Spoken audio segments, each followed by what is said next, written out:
Hi, it's Dana, and I'm here with your divination for the full moon in sidereal Gemini.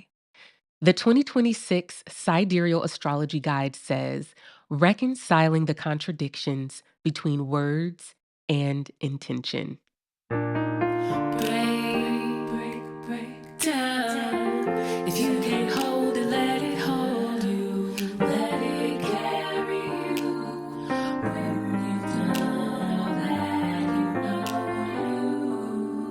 you. So, this is the 2026 Sidereal Astrology Guide. It is the ninth annual edition of your personal horoscope workbook. The best thing about this is you actually need to know nothing about astrology. I'm the expert. I know all the things, so I put them in this book for you. I walk you through the personal application of 1 year of astrology, month by month, transit by transit, so you can get a personal feel for what each month and each week brings for you. I've got some evergreen content in here, such as all of this dope information about each of the signs, what their ideal is, what their task is. And this is a way for you to get started with sidereal and really begin to understand what it means for you, not just in the static sense of what your sign is, but how you are living this astrology every single day. And I'm a guide and walk you through it. One thing about today is I got notes. I don't never have notes. I just be going with the flow. I just be channeling and divining in real time. But I had to do my best Gemini impression today and have some notes. When I see clients and they on the other side of that Zoom, all the Geminis, Gemini, moon, sun, rising, I don't care what it is. Mars, first thing they do is pull out that notebook and a pen so that they could take notes. Because one thing about Gemini, they are studious. They are going to be thorough to make sure they don't miss anything because Gemini really wants to know, they want to understand. So I'm doing my best Gemini impersonation today by having some notes prepared. This full moon is in sidereal Gemini, and the sky is all mutable, save for the nodes. Everything is in one of the mutable signs. You've got Sun, Mercury, Venus, and Mars in sidereal Sagittarius. We've got Jupiter in sidereal Gemini, and we've got Saturn in sidereal Pisces. The only sign that's not occupied right now is Virgo, but don't you worry. Give it a week, the moon will be there, and we'll have all four mutable signs occupied. Keyword for mutable is contradiction. The question is, how do I know what I know? What faculty of mine, what resource or tool shall I use to discern truth, know, understand, or make it make sense? Each of the four immutable signs is using a different tool in order to know, in order to understand, in order to make sense, depending on what, their goal is. The goal of Jupiter, which is running the show right now, is make it make sense. Jupiter is all about how do I make it make sense? How do I connect the dots? In absence of all of the information or data points, or in order to draw an assumption or conclusion based on a singular data point piece of information, how do I do that? Jupiter is like, I need to make it make sense, and I need to make it make sense with the information that I have on hand, even if some of it is missing. And so Sagittarius will bring its existing beliefs and assumptions. I talked about this in episode 14, but Sagittarius will bring its existing beliefs and assumptions. And Jupiter's placement in your birth chart is actually telling you what are your baseline assumptions that you bring to a situation where you're lacking certainty. What is your relationship with certainty or uncertainty? That's what Jupiter is telling you. So, Jupiter is in charge of the sky right now. And when Jupiter is in charge, that means your Jupiter placement is highlighted. I have some specific things that I want to read and share today. One is going to be from the 2025 guide, even though it's 2026. And another is just a short list of things that I've written, and they might be a little bit redundant, but that's okay. Before I read these things, I want to say that one of the phrases or ways that you can understand this mutable moment is with this question: how do I know who or what to believe? That is the that is the thing right now.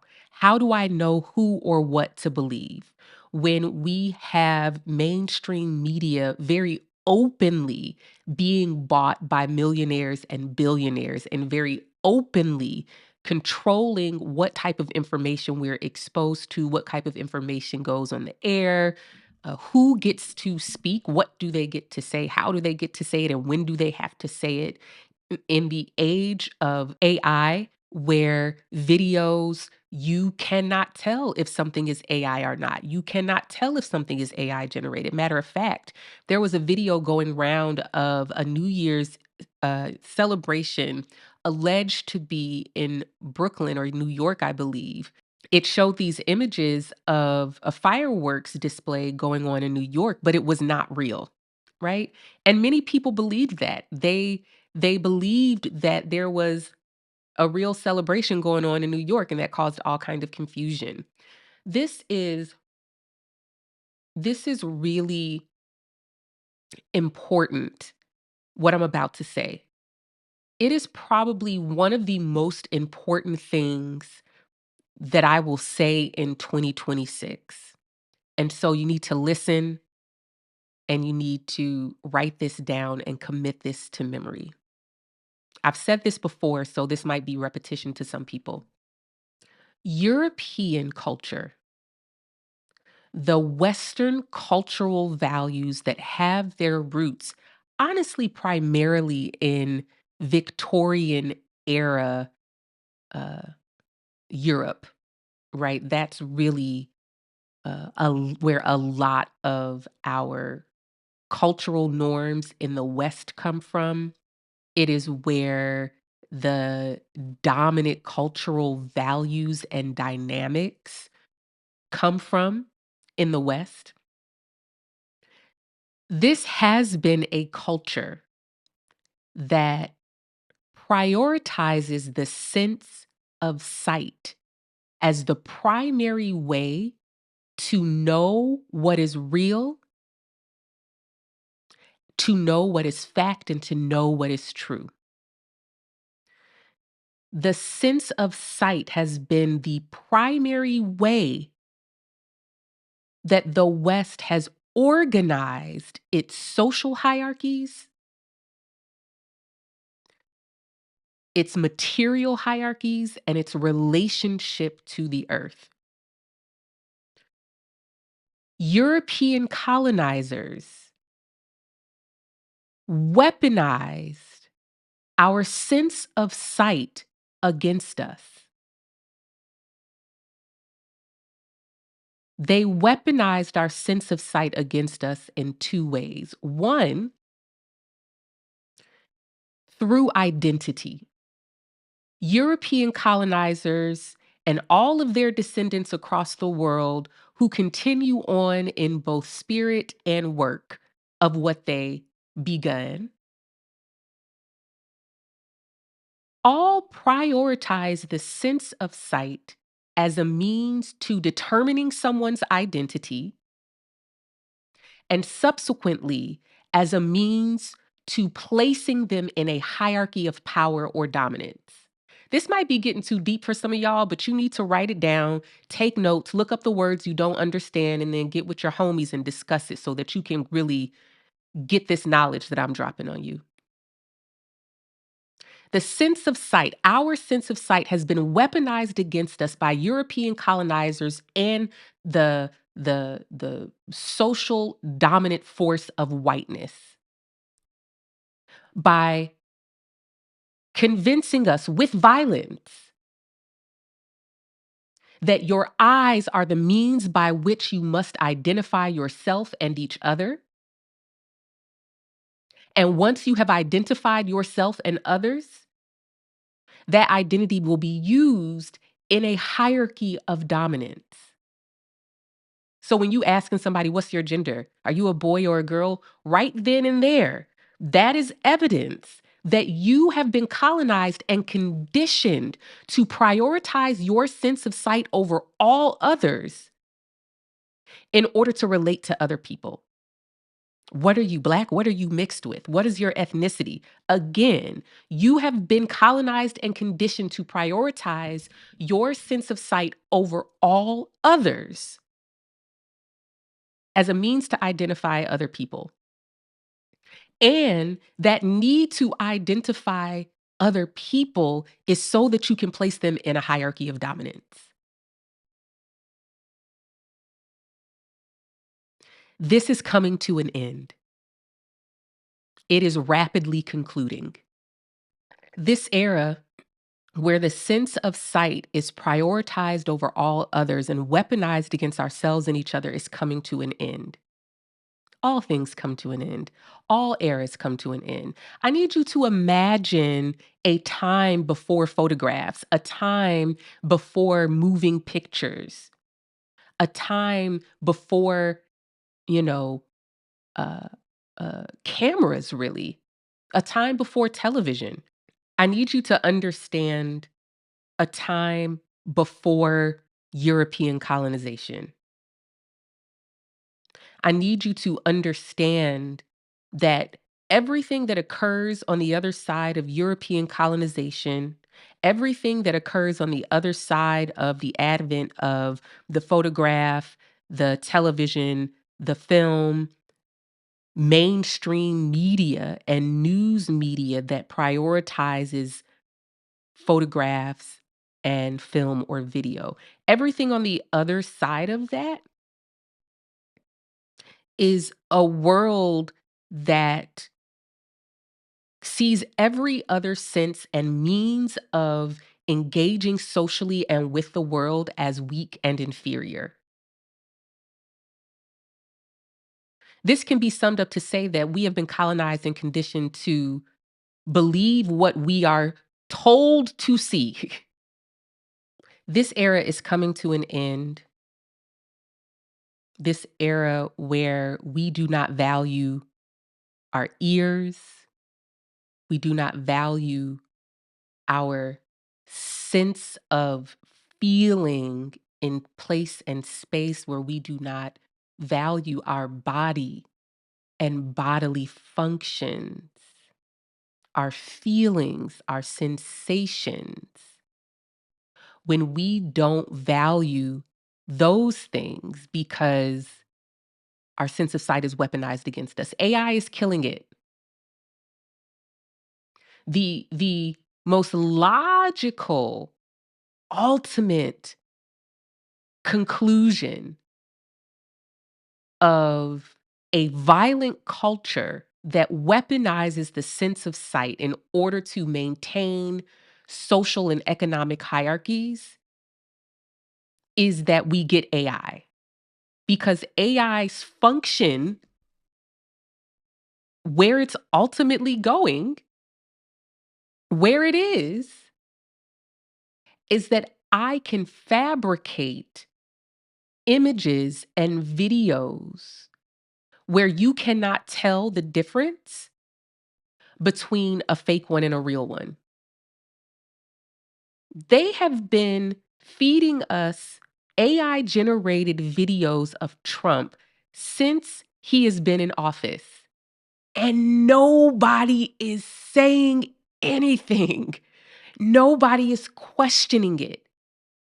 And if there's something you should be terrified of, it's that you are being fed images that are not real and you can't tell. And where that goes and how that, you know, progresses only makes that question I asked at the beginning even more relevant. How do you know who to believe? How do you know what to believe? That is the question of this moment. It's a question of 2026, and it's a question of this full moon. Let me get to my notes here. We're at the full moon in Gemini, reconciling the contradictions between words and intention.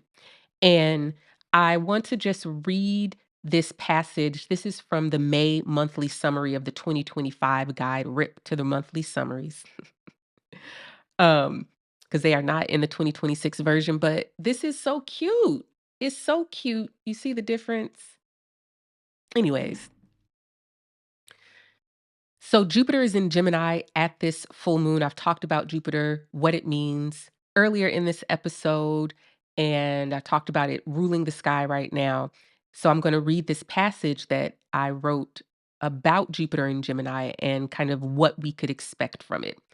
During Jupiter in Gemini, May 2025 through June 2026, we prejudge based on words, language, knowledge, information, media, technology, and communications. Skepticism is turned inward toward existing knowledge and assumptions. We are prejudiced towards our inner certainty and confidence in the meaning we make on our own. This can make us gullible and vulnerable to overt lies. We might believe the story that is narrated for us by external sources without checking to see if it resonates with our own truth. However, this gives us the opportunity to change outworn belief systems and to make flexible our rigid prejudices.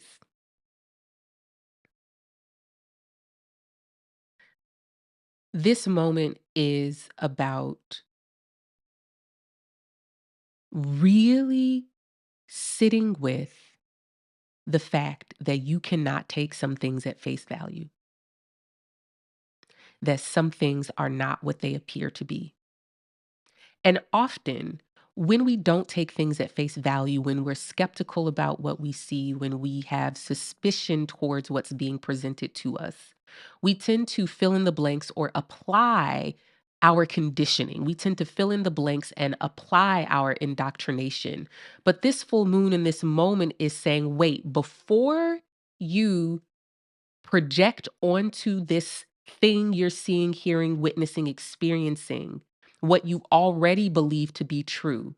Consider the possibility that there is something new to know. And when you know this new thing, this can actually change what it is that you know and believe to be true. Can it change your existing assumptions and belief systems? Just a list of words and possibilities. This applies to this full moon, but it also applies to, let's say, 3 months from now, 3 months after that, right? So we're talking March, April, and then June, July. Those are going to be during a Pisces stellium. And then during the summer, we have a Mercury retrograde that is partially in Gemini. So, number one on this list is the high likelihood of misunderstanding in communication right now. And the misunderstanding in this communication is because what you hear and what was said don't always line up. And that's because we listen through a filter of our own prejudices and biases. So the misunderstanding comes because you automatically assume that somebody means something that they did not mean. The medicine for that is curiosity and asking questions. When you find yourself reacting, when you find yourself having a heightened emotional response, when you're getting defensive, when you feel the need to convince and that gets turned up really, really loud, consider the possibility that there might be a misunderstanding.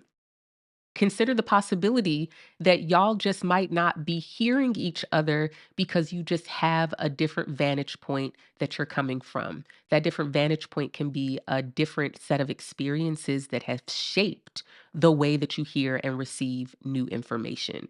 How do you hear and receive new information? I feel like that's a question I don't ask enough on here, particularly when it relates to Gemini and our natal Mercury placement. Right. I'm not going to get too deep into that now, but let's go to number two, lies uncovered. I think that the hardest thing for humans to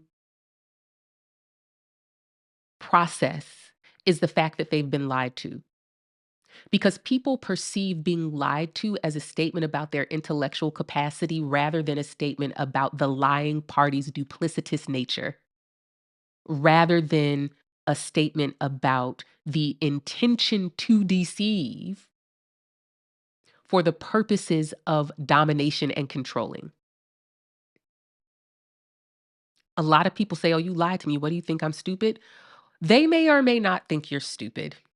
They just might have an insatiable hunger to dominate through deception. Next on this list is truth realized. Truth realized means suddenly the dots are connecting for you. Mm, would you look at that? Suddenly it makes sense. Suddenly you are able to optimize skepticism as a tool that protects you from being lied to and protects you from lying to yourself. How about that? Felt that one in my shondo. Next is beliefs changed. This is ongoing. This has been going on since October of 2023 when the whole moment of realizing the truth about Israel, realizing the truth about Palestine came online for us. It was a confluence of circumstances that opened the door for us to change our belief systems. And that set of circumstances had to do with George Floyd, it had to do with the pandemic, it had to do with social media, and now we're here continuing this work of beliefs changed. If you don't believe that people can change their beliefs en masse, I want you to remember what happened in October 2023 and how it seems like overnight the public sentiment and belief around Israel and Palestine changed. 70 plus years of propaganda thrown off. Looked like it was overnight, it wasn't. But there were a confluence of factors. We're continuing that in this moment, in this season, in 2026. Finally, propaganda.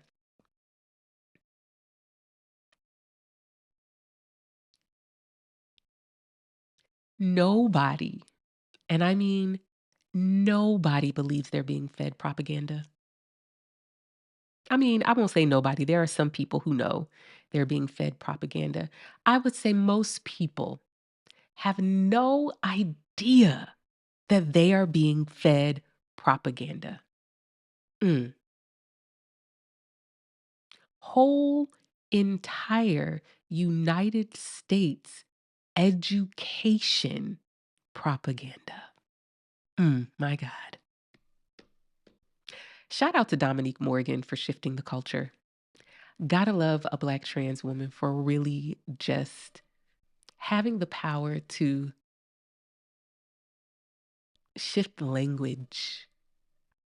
Anyways, yeah, propaganda.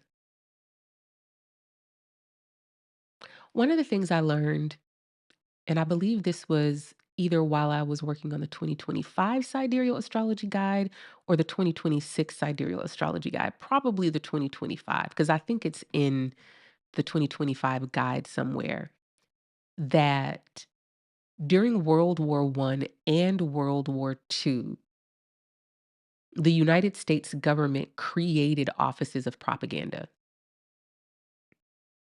They got real sophisticated with it around World War II to the point that the propaganda narratives that took root around World War II are ongoing.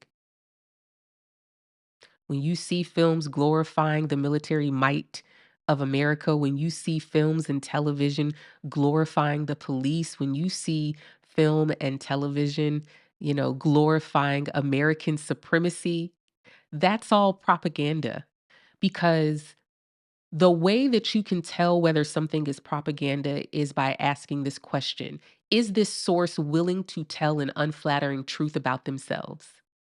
Is this source able to tell the story that contradicts the one that they want to believe about themselves?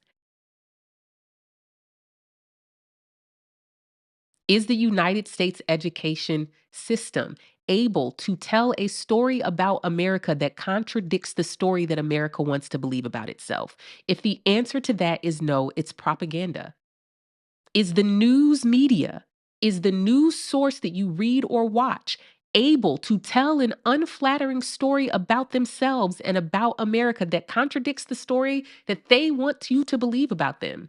If it can't, it's propaganda. This thing with AI generated videos and the sense of sight as the primary way of interfacing with the world being in decline is so important because what arises in its place is significant to pay attention to and be intentional about. Because at the same time we have AI generated videos that it's very hard to distinguish between real and fake, we also have AI generated clinical journals that are infiltrating the um, research world, where there are papers, peer reviewed, referencing clinical trials and articles that do not exist, and they're published, and they're in people's PhD stuff.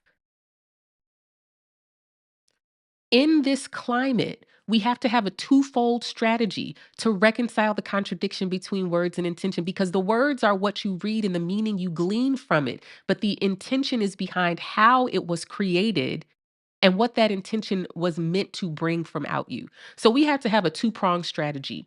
One is right having a right relationship with skepticism. Understanding that skepticism and suspicion are meant to protect you from being lied to.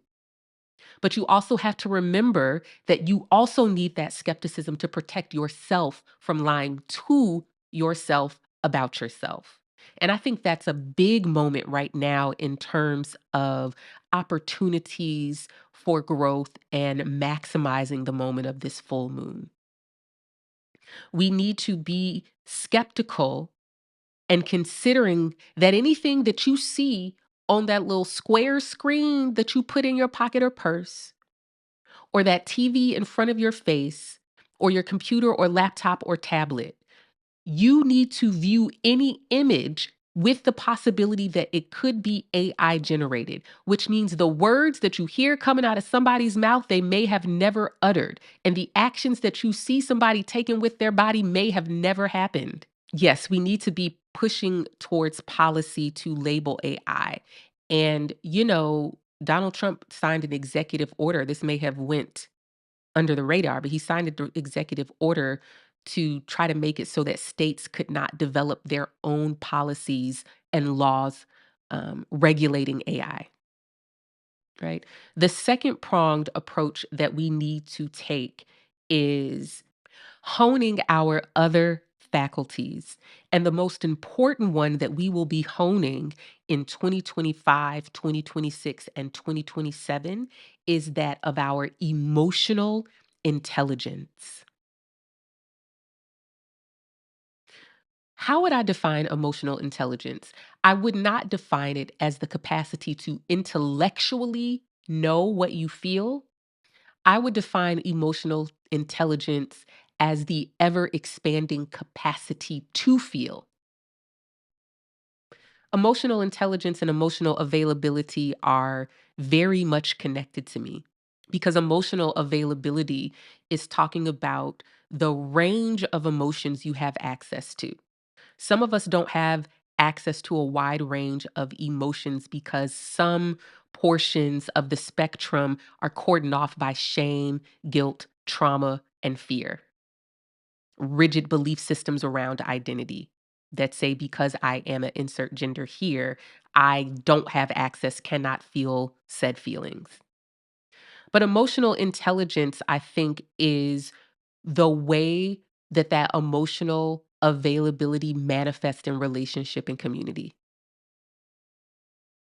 I can have access to the wide range of feelings, but that does not mean that that access has a productive and constructive influence on my relationships and my community.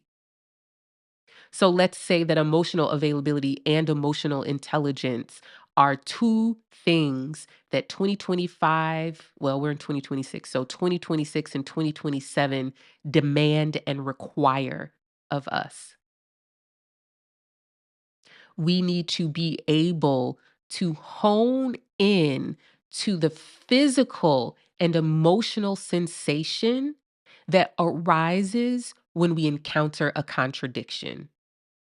And we need to be able to sit with that discomfort and uncertainty And we need to resist the impulse to let people who have won capitalism be given the authority to reconcile contradictions for you. Beyonce is a billionaire now, and many people have come to know me because I have a viral video that keeps going viral from 2022 where I expounded on the class dynamics of celebrity, right? And wealth. Many people perceive that I'm coming for Beyonce, which I don't really care if you think that. You can think that, but those who are committed to improving their listening comprehension will have understood that that was a class analysis where I was highlighting the way that celebrities and wealth hoarders use parasocial relationships to disarm you from the righteous rage you should have because they are hoarding all of the resources and money, right? When we see a Beyonce who is wealthy, there should be a feeling of a contradiction there.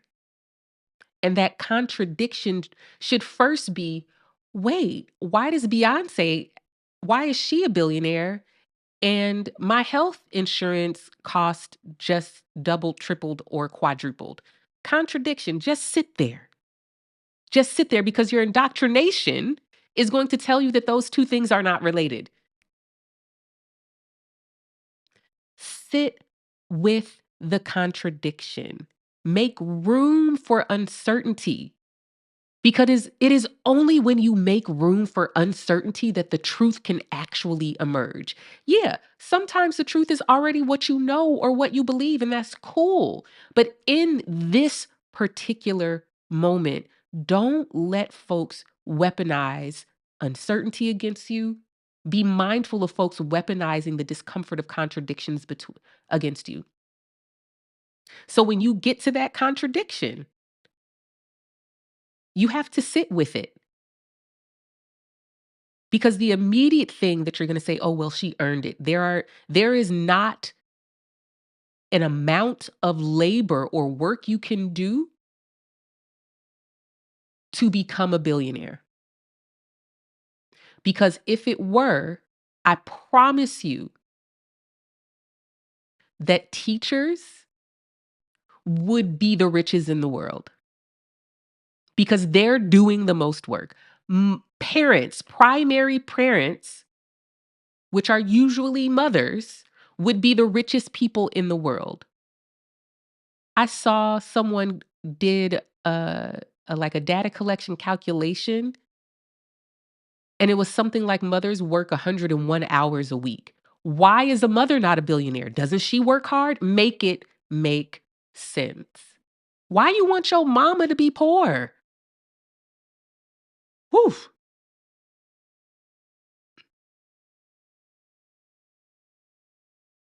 Your indoctrination is going to tell you that you too can be a billionaire. You see?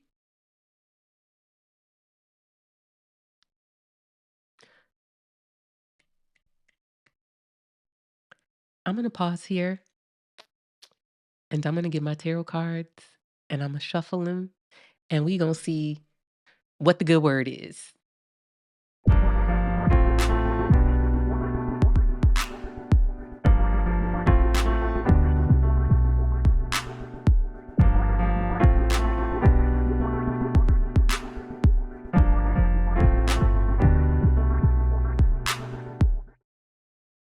All right.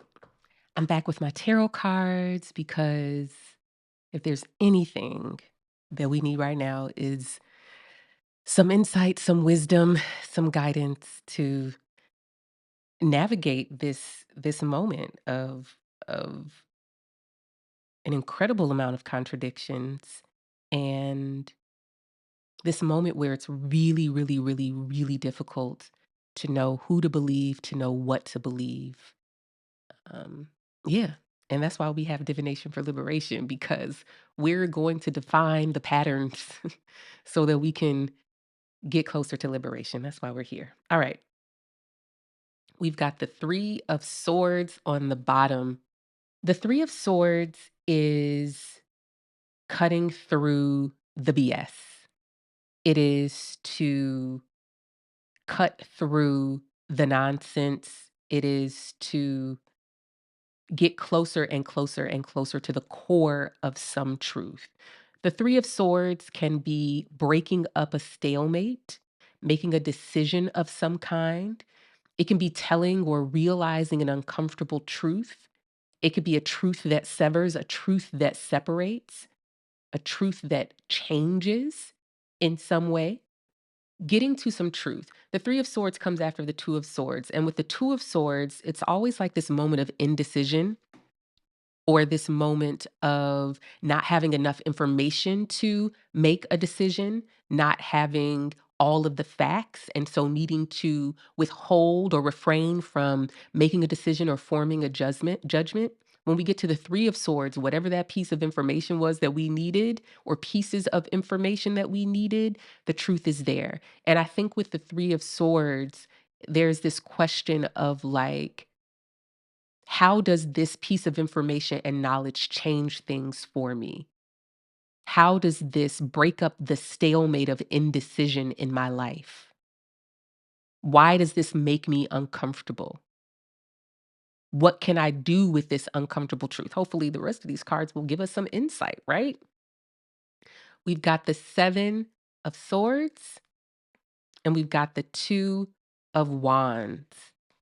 This is quite an interesting combination, but I think totally reflective of what the sky looks like. We've got these swords, which can be associated with air, and swords are how we think, how we process. It's prioritizing the intellect, rationalism, okay, reason, logic, words, language, conversation, thinking, thoughts, ideas, imagination. And that would correlate to Jupiter and Gemini kind of running the whole show. Sun, Mercury, Venus, Mars, and Saturn are all answering to Jupiter in Gemini. And Jupiter in Gemini says we understand by learning more. But we're kind of trapped in this like ping pong thing, because Jupiter is in Mercury's sign and Mercury is in Jupiter's sign. We would call that mutual reception. But an opposition is really uncomfortable because it's a confrontation. And so Jupiter says, okay, I can be sure once I get some more information. I can be sure once I have this conversation. I can be sure once I read this book or ask this person or take this class or finish this research. Jupiter in Gemini has a very high, almost unreachable threshold for trusting what it knows and believing itself. Then we have Mercury in Sagittarius, and Mercury is the need to be heard and understood. It is, what do we do with the information? How do we receive and process information and speak? And in Sagittarius, Mercury is really hearing things and immediately interpreting them in accordance with their own intentions, their own beliefs, their own convictions. Mercury and Gemini can have trouble hearing and understanding people because their own beliefs or need to be believed kind of get in the way.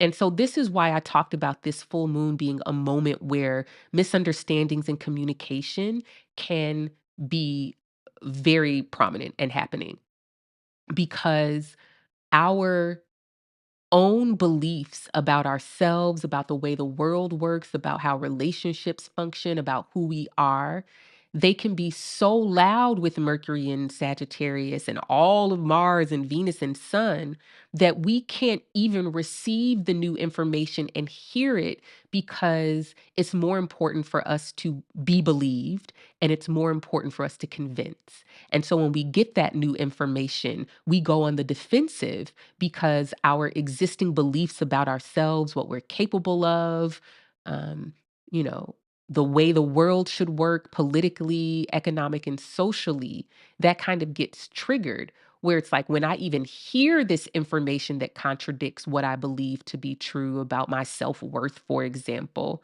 that is going to trigger me into defensive mode where I have to defend myself against this truth, where I have to convince and make sure that you know what I believe so that I can feel confident and believe myself. So we're in this ping pong. We've got the 7 of Swords, which is about problem solving.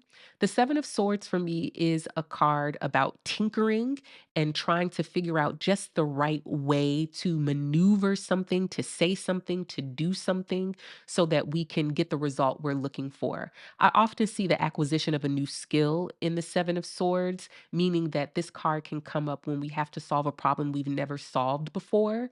And so, as a means to solving that problem, we have to acquire knowledge and skills. Then we have the Two of Wands, and the Two of Wands is about power dynamics, it's about domination, and it's about dominion. The Two of Wands often comes up in situations where there are unequal dynamics in a relationship. Particularly, one person may be better at communicating, one person may be, more aware of the emotional dynamics, another person may be better at holding space. But these power dynamics have to be navigated carefully because we often don't recognize that there's a power dynamic. This is a really interesting set of cards, and I feel like we really have not seen any of these. Maybe we've seen the Two of Wands this year or last year, but overall, this is a really, I would say, kind of tense pairing of cards that is, warning is a strong word, but I would say drawing attention to dynamics of domination collectively and dynamics of domination in our relationships as it relates to communication, as it relates to truth, as it relates to uncertainty, as it relates to contradictions. Contradictions are not inherently wrong. A contradiction does not always mean that you're being lied to. Even if you hear one thing coming out of someone's mouth and you see them doing a different action, it doesn't mean that they're lying to you. Sometimes they are, but that is why discernment is like, this is another one of those tools and skills that needs to be developed. Like like you got a goal to run 5 miles and you going to get out there and you going to crawl if you got to crawl, you going to walk if you got to walk, you going to jog, you going to run, you going to do whatever you got to do to reach that goal. We need to have the same attitude towards discernment. Discernment is about wisdom, and wisdom is about the right moment of applying what you know. Wisdom is not knowledge in and of itself. Wisdom is not experience in and of itself. Wisdom is the timely application of the right knowledge. This relates to discernment because discernment is about knowing which faculty is the right faculty to use in order to know what is real and true. If we over rely on our indoctrination as a means to knowing what is real and true, we can never take in new information. We automatically reject anything that contradicts our indoctrination. If we only rely on our intuition and our emotions, we alienate ourselves and become overcome with suspicion in a way where nothing can meet the threshold for truth. If we over rely on words and our ears and reading and knowledge from external sources, We distrust our own experience to the point that it leaves us very vulnerable to believing lies. And if we only take things at face value, if we only believe that things are exactly what they appear to be, and people are exactly who they appear to be, we also leave ourselves unprotected from lies. From lies rather. We become overly literal. I just described Sagittarius, Pisces, Gemini, and Virgo. Rewind that and listen again. I think the productive and constructive possibilities of this full moon, as illustrated in these cards, have to do with this Three of Swords of decisiveness that comes from recognizing truth, decisiveness that comes from our openness to new information, even if it makes us uncomfortable because it highlights a contradiction that we don't know how to navigate. We've got the Seven of Swords and the Two of Wands telling us that when we open ourselves to this new information that is likely uncomfortable, when we let curiosity take us out of the comfort zone of our existing belief systems, this is where we find the tools to harness power over ourselves and our lives. There can be no revolution collectively or in your life unless you change your belief system. No substantive change can materialize unless you are willing to question what it is you accept as fact or truth. I think that is a perfect stopping point. Thank you for tuning in to the Divination for Liberation podcast. I am Dayna Lynn Nuckolls, also known as the People's Oracle. This is the portion of the podcast where I remind you that the flu is out there. And if you've been a listener to this podcast, a follower of my work, you know that I use tools of divination to track the rise and transmission of infectious diseases. You will know that I have been concerned about the flu emerging in some capacity now and in 2026. And while it is not the bird flu that is spreading human to human that we know of, there is more flu spreading now in New York than like anybody should be comfortable with. And if you're in New York and you're amongst people, you should be masking. Louisiana, same for you. Okay? This is not the peak of flu season. The peak of flu season is February. And the beginning of February is when the Chinese New Year switches over. And when the Chinese New Year switches over to the Yang Fire Horse in February, we are in the territory of illnesses that affect the lungs. We are also in the territory that I've talked about before. I got a tweet about this from like 2024, where I talked about the rise of heart-related deaths and illnesses. So this is heart failure, heart disease, heart attacks, embolisms, strokes, any circulatory and heart-related disease. 2026 is not a very good year for that. And do you know what two widely circulating viruses are known to cause heart-related illness?